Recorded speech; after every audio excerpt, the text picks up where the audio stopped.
So today we're going to be taking a look at an Evolution set that was released during the 30th anniversary line, and that is the Darth Vader Secret Apprentice.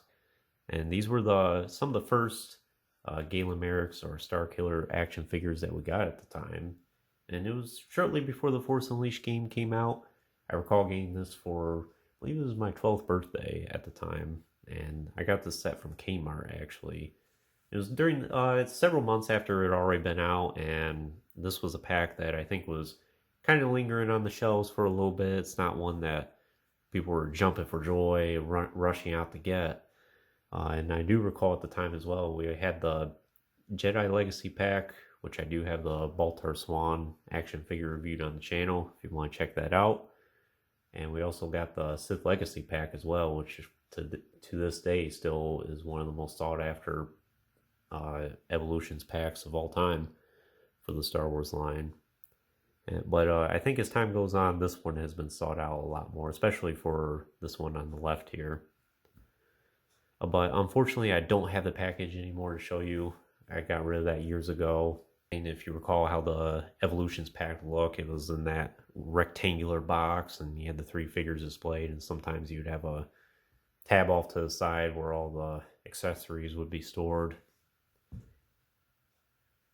But and you think back, and some of the prices that people were getting these packs for at the time are incredible, especially now with how much action figures are going for. If you know the YouTuber filmmaker Mike, at the time when he was doing a lot of action figure reviews, I recall he did a video back around 2009 about getting several of these Evolutions sets for like $5 each, and I think this is one of them actually. I don't think I got that lucky. I think I got this maybe on sale, slightly below retail at the time. And I think even at retail price, these were only like 20 bucks, maybe 25. So it's incredible thinking back on the prices of these action figures then compared to now.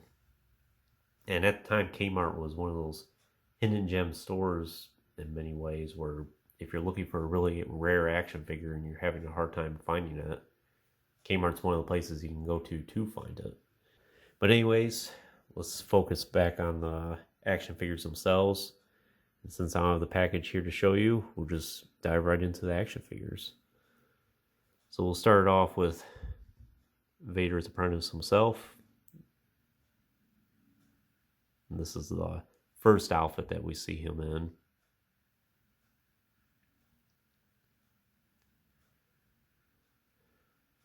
Really like this action figure. I think it turned out really well. The only thing I have to say about it is it definitely doesn't look like Galen Merrick so much, at least in the hair.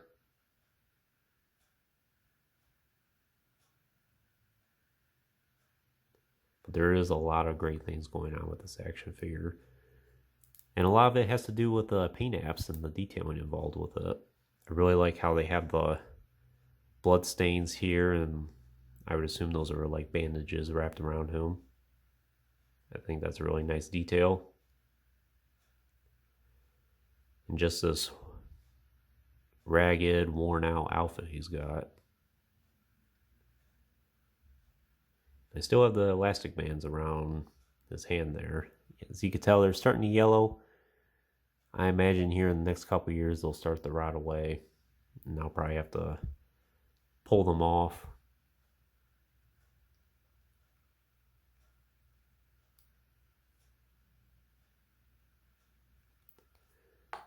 So in terms of the articulation here, he does have a ball joint in the neck, really good range of motion there. He does have hinge at the shoulders as well, then hinged elbows, swivel wrists, then a swivel waist, and swivel hips, and hinged knees, and hinged ankles as well. So super articulated for the time. In terms of the weapons here, it does come with his lightsaber here. And then he comes with these 3 Force lightning effects that you can put around him. Suppose you can fit them just about anywhere.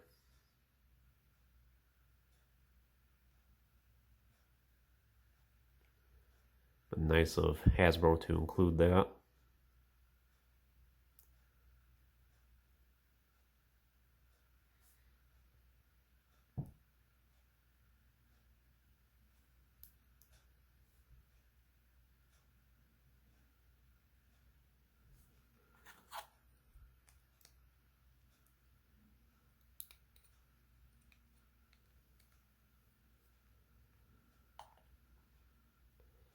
Next, let's take a look at the Jedi Knight Star Killer here.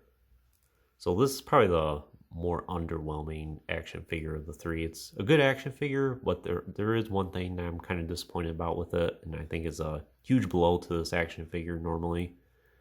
And that is the swivel elbows here. Now, normally I don't mind swivel elbows. I think for many of the action figures it works out perfectly fine. I know a lot of people absolutely despise them, but generally the ones that do have it, I think it works out for. But unfortunately for this action figure, I think this is one he definitely needed hinged elbows. And it's unfortunate that they didn't include that, which doesn't make any sense at all why they didn't, because these two both have hinged elbows. This one does not, for whatever reason. So this outfit can be seen, I think it's one of the unlockable outfits from the Force Unleashed. It's been many years since I played it. And this is one, like, if Galen Mayer completely committed to the light side, this is what he would look like as a Jedi.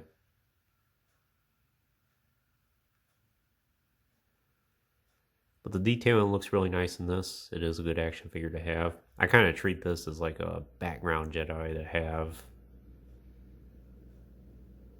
Not the most recognizable Galen Merrick in the world. So he can blend in nice in a background.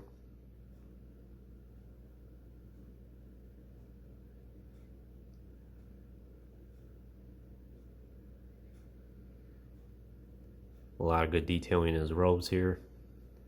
So these wristbands, basically. I'm not sure what these would be called exactly, but this is soft goods, and his skirt here is soft goods as well. And then he has the plastic loincloth and a plastic hood. And you can take this hood off as well. It's pretty easy. Got an interesting angle they have that at. And the head sculpt looks pretty good. It definitely looks much closer to Galen Merrick than the main Vader's Apprentice does. Still not quite there, but getting close. In terms of the articulation, he does have a ball joint at the neck there. And he does have hinged shoulders, swivel elbows, like I said. Most disappointing part about this action figure. And then he does have swivel wrists, and then a swivel waist, and hinged hips. Swivel hips, I mean. Then hinged knees and hinged ankles as well.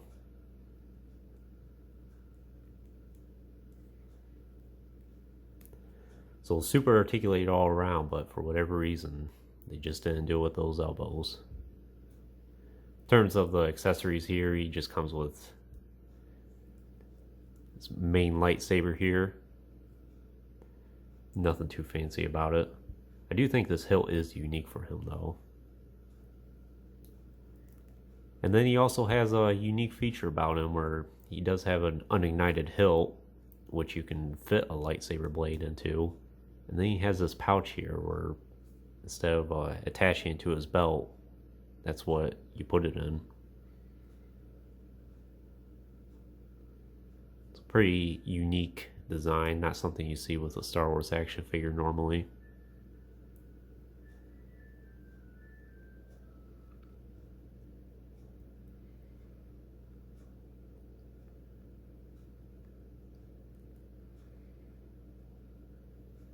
And I think you can take these tabs off as well. Looks like you might have to pull his wrists off and then take them off if you wanted to do that.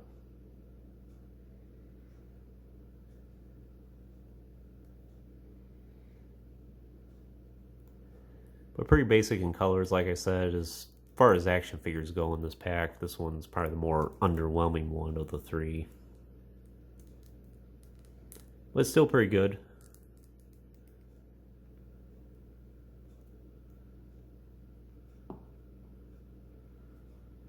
Then last but not least, probably the more sought after one of the three is the Sith Stalker here, which is, if you played the game, you would know that this is what happens to Vader's apprentice after he kills Vader and attempts to betray Palpatine. And this is how he's featured in the Ultimate Sith edition of the game, those few bonus missions.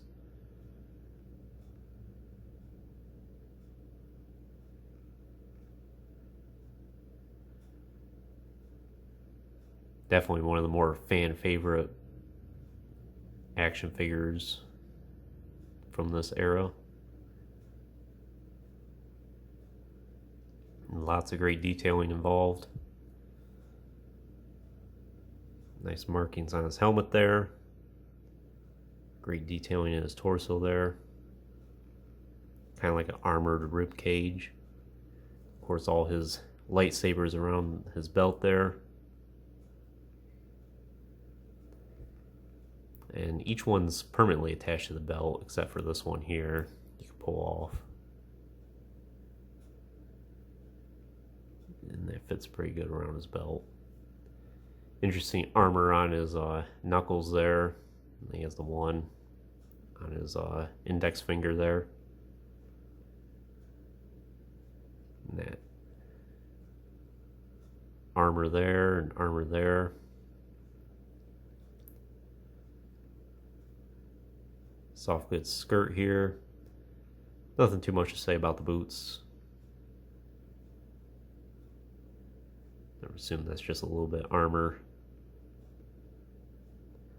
So in terms of the articulation, this one is perfect. He does have a ball joint at the head. He's a little restricted there because he has this braid and then this shoulder armor here. Not that big of a deal though. So he has hinged shoulders, and you can hear mine are a little ratchety. It's always been that way. Not sure if other people's samples are, but it's not too big of a deal. He has hinged elbows as well, and then he has swivel forearms and swivel hips, and hinged knees and hinged ankles as well. So super articulation for this stalker here. In terms of accessories, it just comes with the two lightsabers, and to me this is one of the more unique lightsaber hilts that we've ever gotten in 3 3/4 inch scale.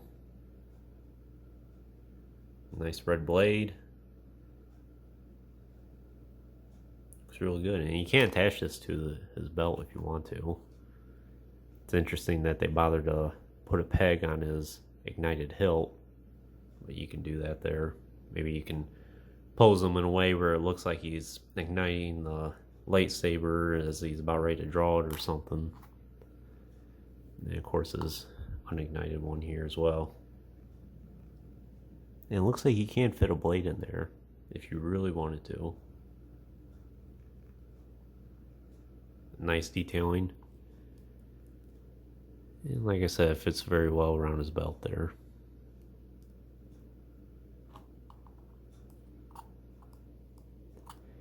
Can be a little tricky to fit this in his hand because of that armor he has around his knuckles there.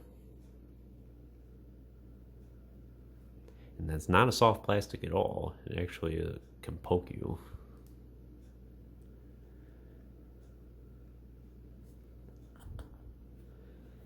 But I think that's all there is to say about this Evolution set. Would I recommend it for your collection? I would. I think it's one of the best Evolution sets that we've ever gotten, and it's very iconic. I really wish Hasbro would bring these sets back, but of course it's been several years now, and I just don't think Hasbro would be up to the challenge or could do a faithful job to it compared to what we got in the past, that is. But you get 3 great action figures here. All of them are Vader's Secret Apprentice, Galen Marek, Starkiller, just Jedi interpretation, what we actually see in the game, and then like the alternative universe where he kills Vader and betrays Palpatine and becomes Palpatine's apprentice in the end. I forget how much this set kind of goes for. Every once in a while I check it. I think I usually see it maybe in the $60 or $70 range if you buy it brand new, which as far as Evolution sets, I don't think that's the worst. But if you're on a budget, I think the Jedi one's probably the cheapest, and then of course, the Sith Stalker is the most expensive, and this one's somewhere in the middle of those three. So you can't get them all loose. Not sure if you'd be paying more or less for it than if you just bought it brand new as a complete set. But if by chance you would only pick maybe one or even two of these three from the bunch, definitely go for these two. This one, like I said, it's a good action figure, but is it one they absolutely have to have for your collection? I don't think so. I really do think that in the case of this one, the swivel elbows are a big blunder for it. But the other two here are perfect action figures. And quite frankly, I don't think we're ever going to see any of these three in the Star Wars line ever again. Of course, Starkiller just got a re-release in the vintage collection, but that's probably the only one we're ever going to get. I doubt we're going to get the Sith Stalker or Starkiller in this outfit or that outfit, for instance. So with that being said, I would highly recommend this pack for your collection. But anyways, that concludes this review. I hope you enjoyed it. Stay tuned for more reviews in the future. There will be lots more to come. And if you haven't already, please like the video and subscribe to the channel as well. That way you know when more videos get posted. And check out that Instagram link in the description as well. More content will be coming on that very soon as well. And thanks for watching.